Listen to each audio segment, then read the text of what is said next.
Key TV, back again. Everything, guys. Key TV, back again.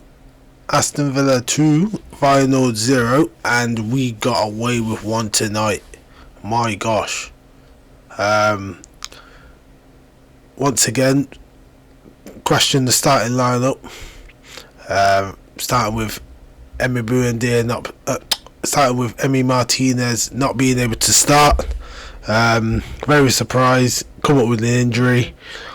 Seen a lot of news going around on Twitter about international duties and stuff like that, and how we're playing for international duties. But either way, was a bit of a shock to see him pull out before the game. So Marco Bizzot was put in goal before the game. Backline: Cash, Konza, Torres and Matson. Centre mid, we've got John McGinn and Kamara. Left wing, Emi Buendia. Right wing, Gessan. Through the middle, Morgan Rogers, and up front, Ollie Watkins. Seeing that, and still think the disrespect is there not to play Harvey Elliott in these games, where he could be getting minutes, getting used to the team, getting used to the system. We persistently play Gesson in every game. But yeah, let's get into it. So first half was an absolute pumping. Oh my gosh! If it wasn't for Marco Bizzot, we would have got absolutely slapped in that first half. It was embarrassing. We just didn't turn up. Shots were flying in left, right and centre. We were blocking so many shots. In the first half, I think they had 5 shots on target, and also a goal which was disallowed for no reason whatsoever. Like, it was a perfectly good goal. There was no reason for this goal not to be counted. So I think we got away with one there. Referee said there was some sort of Paulo Pershaw, but none of the Villa players called for it. The commentators didn't see anything. So yeah, think Feyenoord got done a bit of injustice there. But we move. We don't care. So,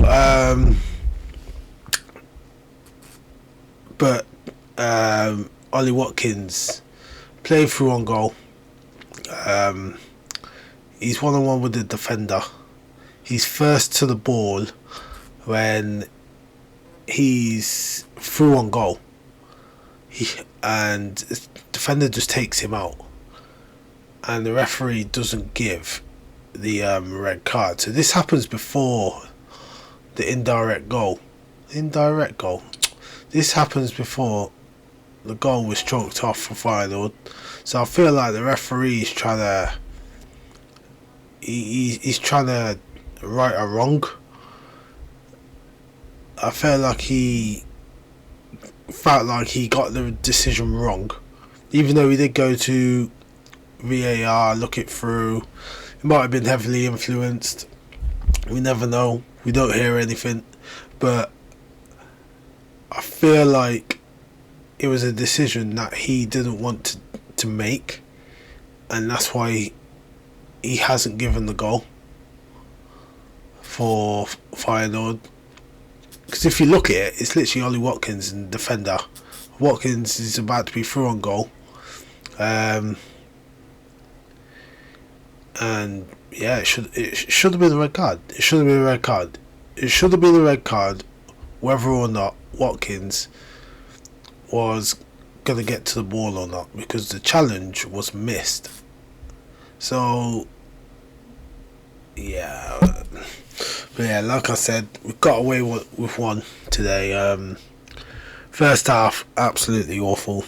I'm looking at Marco Bizzot, who's come in last minute for Emi Buendia, and last couple of games he's been playing, he's been convincing me that he is actually a top keeper. Like in the friendlies before, he didn't look very. He didn't look very good, to be honest. He looked like he couldn't handle he couldn't handle the ball. It just looked very unconvincing. But in this game, he looked like he could be world number one. He was making some outstanding saves, and he just kept us in the game time after time after time. Even with the 24 million blocks that happened in the first half. But yeah, heading into the second half,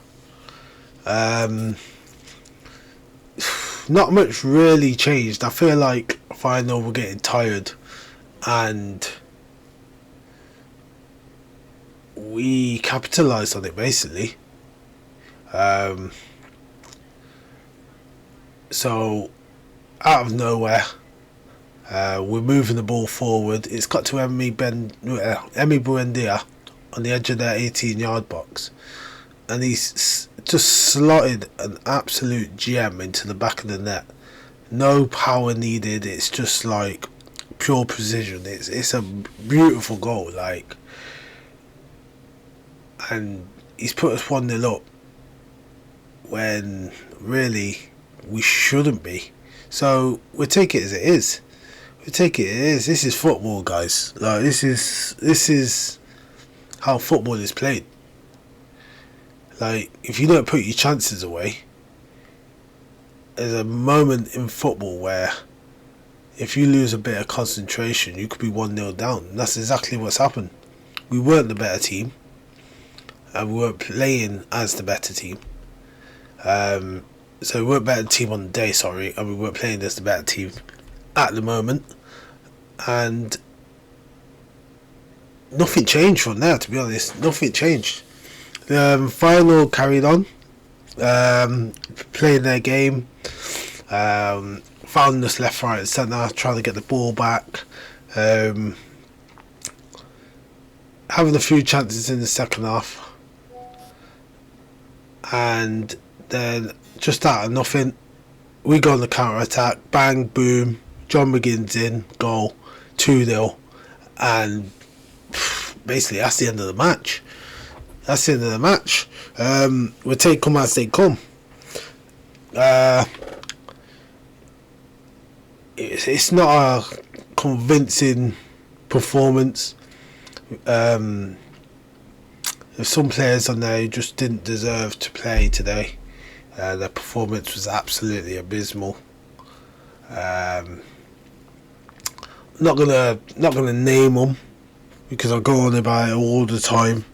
But it's what Emme prefers in his style. I don't know what we're aiming to do this season, but it's clearly not to feed Ollie Watkins, because he's only got Morgan Rogers to depend on.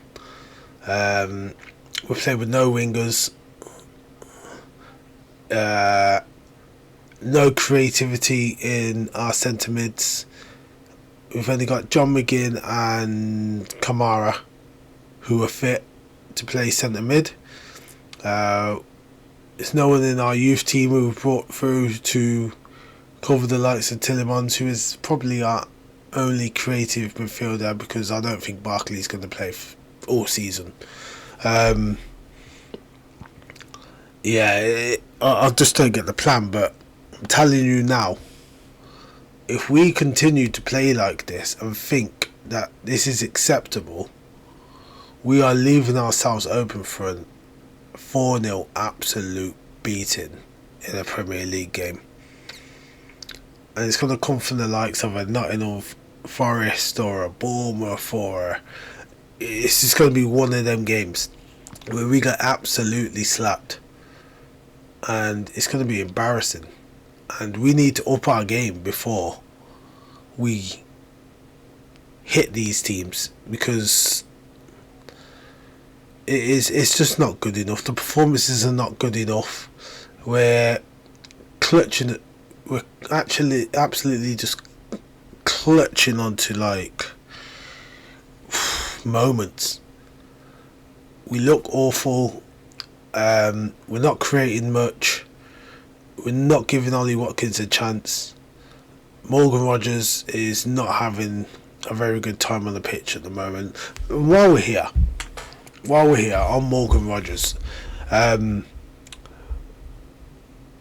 of you Aston Villa fans need to calm down when you're talking about Morgan Rogers, because there's a lot of players on that pitch who are not performing very good, and they don't have the ability that Morgan Rogers possesses. So if you want to moan about me having a problem with who Emery picks and puts on the bench, there's no way you can moan about Morgan Rogers playing bad and getting put on the bench, because there's people on that pitch who are also playing terrible, but we know where their limit is, and we know Morgan Rogers' limit is way higher than theirs. So we know what he can do and what he can bring to the team. Yet you want to absolutely make him feel like crap, and it will force him to leave, and I'll be the one laughing at all you Villa fans when he goes, because Ollie Watkins is getting older and Morgan Rogers is our only decent player that we have. Tielemans isn't going to fire us through for another 2 seasons on his own. It's not going to happen. There's no way we can build a team around Tielemans. There's no way we can build a team around Kamara, and we have no options on the wing. So once Watkins either leaves or gets old and Morgan Rogers is out of here, let's see who we are left with to fire us into Europe. Because players like Gesand, Buendia, John McGinn, although they might be doing a good job some days, they're not consistent. They're not the high profile players in the Premier League, and they're not going to get us into the top 6, top 7 every single season. So you better count your blessings and respect the people that you have in your club, who are the best players and are the ones that we need to count on to get us to the next level, because you'll seriously regret it when they go. 80 million doesn't look great when you're bringing in players like Gessan for the likes of Morgan Rogers. So you just think about that. Other than that, 2-0. I'm happy with the win, not happy with the performance. It's just the way it is. We move. But I'm Key. Remember to like, subscribe, and please comment. What shall we comment? Comment "we move." Write "we move" in the comments if you got to the end of this video. I'm Key. Peace.